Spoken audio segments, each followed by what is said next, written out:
Hey everyone, and welcome back. Today I'd like to share with you a fairly unique type of stormwater treatment system. But to do that, I'm going to need to give you a little bit of context. So let me flip this camera around. I'm out on site today getting some photos for our update to the upcoming bioretention technical design guidelines. And I'm out at Yarrabilba, which is a development to the south of Brisbane. And there are some lovely bioretention systems here, but I've been meaning to come to this particular asset for ages. It's what's described as an ephemeral wetland. Now, this is one of those videos where I'm interpreting a site that I have not been to before. And while I know a bit about it, I don't know a lot of the specifics, but nonetheless, I think you'll get some interesting stuff out of it. This site was designed by Designflow, and even though I chat with the guys at Designflow quite regularly, we've never spoken about this. And last time we ran a site tour out here as Water by Design, I wasn't able to come. But I was out here today, decided to have a look around, and saw something interesting just around like arrangements, this little outlet structure down here, and more. So, some context. Typically in stormwater treatment, when we talk about wetlands, we are talking about a system that has some permanent standing water that can fill up a little further when it rains, but will drain back down to that standing water level and never completely drain out.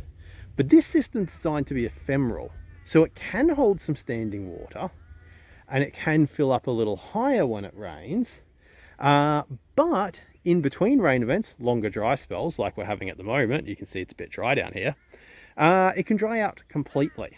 And I'm pretty confident it's dried out completely right now. Not because I've waded through the center of it, but because a kangaroo hopped straight through it before. And there wasn't any squelching or the like, so I'm pretty confident it's pretty dry in there.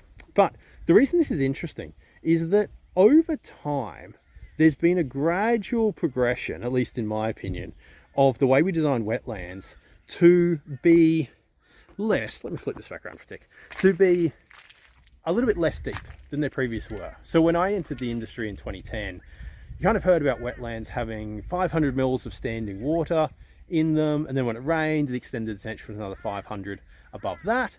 And then there were concerns that maybe that was resulting in water being way too deep for too long. So kind of water levels were pulled back to maybe standing levels, maybe around 200, 300 being kind of the average level, with some bits even being a bit shallower and maybe some bits being a little deeper. And then extended the tension on top of that. But then, even then, my observation, and I can't prove this, I would love to actually get data on this, but I can't prove it right now. My observation is that even then, we often see those wetlands lose a lot of their vegetation and sometimes just turn into open water bodies. And what struck me and why I wanted to talk about this today is I come out to this ephemeral wetland and it is packed with vegetation. I would have to put this up there as one of the most well-vegetated, and it's been around for a few years now, well-vegetated systems I've ever seen. Which hints at, but does not prove, that there might be something in this "we're building stormwater treatment wetlands too wet" hypothesis.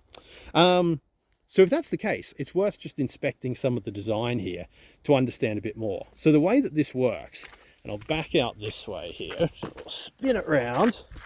The way this works, we've got this big kind of macrophyte planted zone out to the left there. It's really quite large. But then this is the outlet structure. So it also doubles as a flood detention basin. So we've got the big structure at the top to over top. But what we have lower down here is we have a hole in the detention structure to let water out.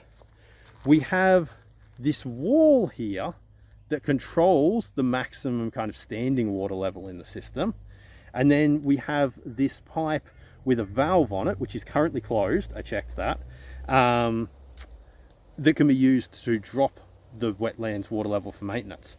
And we see evidence here of it having been wet around here in the past because we've got these kind of dried up algal sheets around. So essentially the system fills up and it partly gets some overflows out of some nearby bioretention systems amongst other inflows, I think. And it can pond up to the water of this, up to the level of this little wall here before it starts to overtop out through the device. And obviously if it's a really big rainfall event, it can go over the top of that thing there. And then you've got the valve here to be able to drain it and drop it for maintenance. But in the middle of a summer where it's been pretty dry and hot, at least for a few weeks now, it seems to have drained down. Anyway, the takeaway from me is, okay, look, this is a pretty nifty, not overly complex outlet structure design to facilitate this big treatment area out here. But more importantly, the plants are doing really well. Yeah, it's about the most resilient looking system, wetland, that I've been to in a very long time. And hence, I thought it was worth sharing. Maybe one day I'll catch up with the guys from Design Flow and find out a little bit more about the specifics of it. But for now, I hope you found that interesting. Have a good one.